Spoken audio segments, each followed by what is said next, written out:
wanni soomana balleessu waa sagal janiin qacelloon lakkaawis qabadhus du tokkoffaa fi lammaffaan nyaata fi dhugaatiidha beekaadhaan beekanii tanaa jabeessitu nyaata fi dhugaatiidha beekaadhaan beekaadhaa jechuudha. Sadaffaan haqqisuu yoo uf qoqifachiisuu beekaadhaan beekan uf haqqisiisuu akkanumaa looga kana numa jiraami haqqisiisuu irra jechuun irra deddeebi'uutti hin bareedu hiikan saa ifumaami nama hunda biratti beekan uf haqqisiisuu jechuudha. Tattaaffii godhee abbaan uf haqqisiisuu yoommoo haqqisaan isa injifate sababaa dhukkubaatiif sababaa waan adda addaatiif isa injifatee haqqisuun sun keeysan jiru san soomanni isaan tuqamutu ha beekan ufii uf haqqisiise meeqa sadii afraffaan al-istimnaa'u xiqqooni ulfaatallee ammoo inna allaha laa yastaahii min al-haqqi jedhan hayni sodalleen qabu bishaan dhalcha dhiiraa yoo ha dubartii tattaaffii ufiitiin abbaan bishaan ufirraa baasuu jechuudha. Bishaan beekaadhaan bishaan dhiiras ta'ee dubartiis ta'ee bishaan dhalchaa ha rabbiin nama keessatti uume san ha silaa jaarsaa yaartii goggaa waliin dhufan haajaa bayan san ati immoo harka keetiin fi waan adda addaatiin tattaaffii gootee bishaan san firraa baasuu jechuudha. Soomana balleessa. Gaarii dhalaal namni amma gariin soomanuma kana keessa rabbi namatti hin fedhini hin dhabamu hin dhabamu gulufaan fardaa gola golaa baya beeka godha jechuudhaami wallaalan.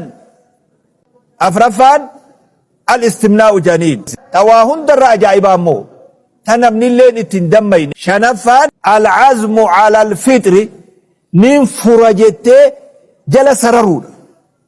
Nin fura soomana jettee ufitti himnaan soomanni kute. Tun immoo dubbii miliqaati dhugumatti waan ulfaattulleedha namnillee waa akkanallee murtii akkanarrallee waan ga'u soomana kana nin fura jettee murannaan niyyaa diide jechuudha. Kanuma kalaami niyyaa duraan nin soomana jennee niyyanne isaan nin furaa muratte deebite niyyaan sun diigamte soomanni kuteya iddoo ulfaattu dhokattulleedha.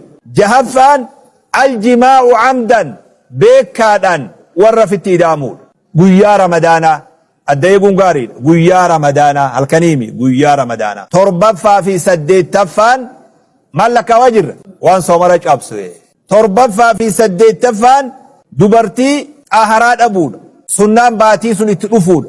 Yoo adawuudha lachuu adda adda lakkaawama dubartiin takka deenyaan soomanni cabeetu amma zuuruma asruma kana yoo deeyse rabbi nagaan haa hiiku cufa nama dawuu deemu rabbi nagaan haa hiikutu rabbi rakkisintu amma zuurii kana asrii kanarraa gobaanu kana dubartiin takka yoo deeyse soomanni sii kaarraa amma harkaa qabdu kun kute jechuudha.